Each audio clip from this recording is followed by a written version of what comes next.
Welcome to WPA Mechanical Training. Today, we will be discussing what is autonomous maintenance.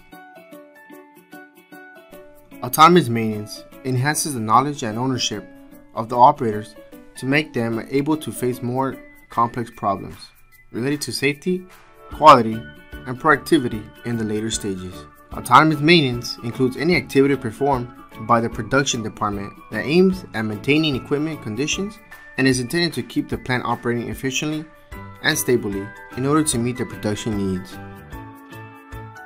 The vision of autonomous maintenance is the empowerment of the operators that leads to the improvement of the manufacturing culture through increased employee morale and job satisfaction.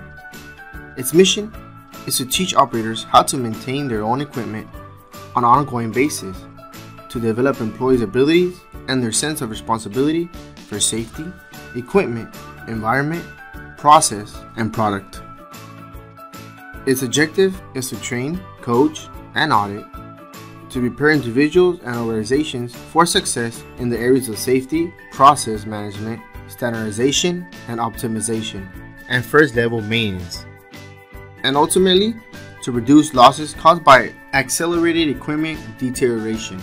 Autonomous maintenance also helps to reduce downtime as well. To achieve AM vision, mission, and objective, it is important to keep in mind that this requires a plan involving tools and techniques and the best use of resources, including people. These cannot be done all at once. It will be too overwhelming, uncontrollable, and inefficient.